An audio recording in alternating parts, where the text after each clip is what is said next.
OK, alors quand on prie pour les malades, parfois il peut arriver des situations où on prie pour les gens et on ne voit pas le miracle tout de suite.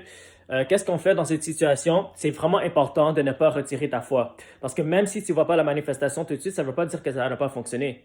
La Bible nous dit même dans certains instants dans la Bible que la personne a été guérie la même heure ou le même jour. Alors, c'est pas toujours instantané. C'est sûr qu'on doit toujours euh, essayer d'avoir la foi pour le miracle instantané, mais même si c'est pas instantané, ne retire pas ta foi, parce que c'est ça le plan du diable. Dès que tu vois pas une manifestation immédiate, c'est là que le diable va te dire, ah, ça n'a pas fonctionné. Et dès que tu penses que ça n'a pas fonctionné, c'est là que tu as perdu le bataille. Alors, il faut toujours garder ta foi, même si tu vois pas la manifestation de la prière. Et ce que je veux ajouter à ça, c'est qu'il faut pas avoir cette attitude de se questionner, qu'est-ce qui va se passer si ça n'arrive pas, qu'est-ce que je vais leur répondre si ça ne fonctionne pas, parce que déjà quand tu entres dans la prière avec ce mindset, avec cette attitude, déjà tu perds le combat dès le début parce que ça montre que tu n'as pas le foi.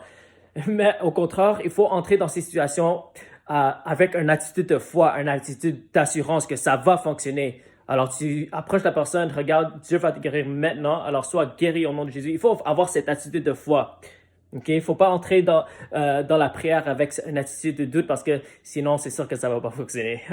Ce que j'aimerais ajouter à ça, c'est que si vous ne voyez pas la manifestation tout de suite, n'ayez peur de prier encore. N'ayez pas peur de persévérer dans la prière.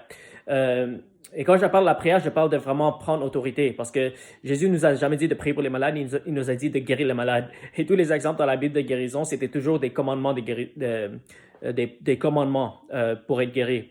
Par exemple, Jésus a dit lève-toi et marche, ou il a dit sors du tombeau. Il n'a jamais demandé à Dieu de guérir. Alors nous, on est appelés à prendre autorité. Alors tu peux persévérer dans la foi. Jésus a prié 2 fois pour un aveugle même. Alors si Jésus peut prier 2 fois, nous aussi on peut prier 2 fois et même 2, 3, 4 fois jusqu'à temps que la guérison se manifeste.